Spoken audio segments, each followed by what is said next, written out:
आदरणीय मेरे प्रियजनों, हम लक्ष्मण मार्य, संपूर्ण ब्रह्मांड के सम्राट विराट विष्णु मातृ का पुत्र, तीन उपचुदापति, परम शून्य धाम 22 5वें घर पर,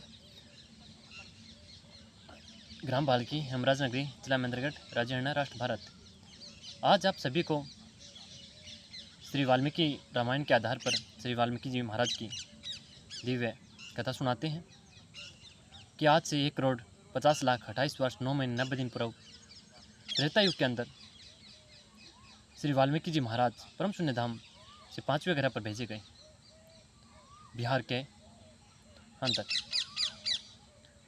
और वो एक बहुत बड़ी डाकू होती थी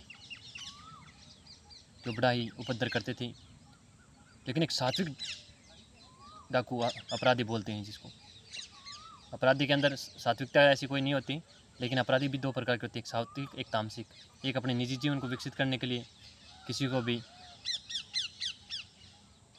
जीवन को नष्ट करें और अपने जीवन को उत्थान करें, ऐसा होता है नष्टकारी, आतंकवादी, नकारात्मक मनुष्य, डाकू, अपराधी। इस नाम से जाना जाता था वाल्मीकि जी महाराज। वो एक समय पर आया जब वो जंगल से चोरी करके गुजर रही थी।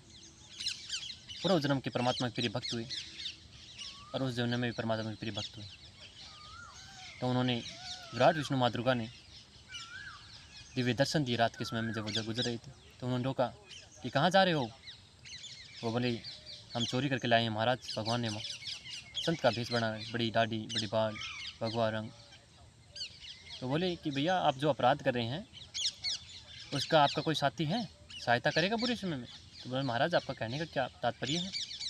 तो बोले भैया जब आपका बुरा समय आएगा, बुढ़ापा आएगा, या आपको कोई दंड देगा, सरकार आपको कोई दंड देगी, तो क्या आपका कोई साथी होगा? तो उन्होंने बोला प्रभु ये तो हमें नहीं पता। बड़े ही दयावान भी थे कि अमीरों से धन लूटते थे, गरीबों को मारते थे, ऐसे सात्विक डाकू बोले जाते हैं। तो उन्होंने बोले भाई प्रभु ये तो नहीं है, अभी पूछूंगा अपने परिवारजनों से। तो बोले जाओ पूछ के आओ। तो पूछा अपनी पत्नी से कि क्या आप हमारे साथ दोगी? तो बोले हम तो आपके सुख के साथी हैं, दुख के साथी नहीं हैं। वो तेरी की, ये तो बड़ा ही दुखदाई हुआ। माता पिता से पूछा, बोले भैया हम तो आपके सुख के साथी हैं, दुख के साथी हैं। और उनके हृदय को ठेस पहुंची। अब वाल्मीकि जी महाराज घर से वापस लौटे, सोना वोना वापस रख गए। बोले यह अंतिम मेरी चोरी है, इसके बाद मैं कभी चोरी नहीं करूँगा।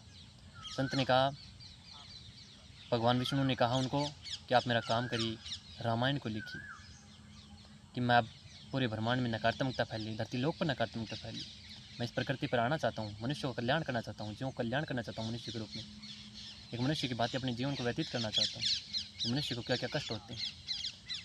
तो श्री वाल्मीकि जी महाराज ने रामायण लिखी। और उस रामायण के बाद आज से 1500 साल पहले उसी रामायण को संस्कृत भाषा से अवधी भाषा में श्री तुलसीदास जी महाराज ने लिखी। और फिर भगवान राम ने आकर के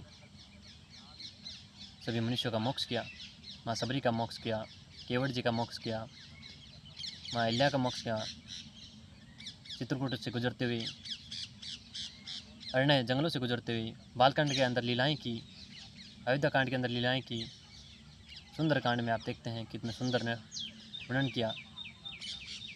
इस तरीके से सभी लीलाएं करके शरीर को त्याग करके माँ सरयू में परम शून्य धाम को भगवान राम और माँ सीता लौट गई। इसी के साथ मैं अपने कर्तव्य को विराम देता हूँ। जय गुरु, जय प्रकृति, जय ब्रह्मांड, तीन लोक में एक नाम, जय श्री राम, जय श्री राम।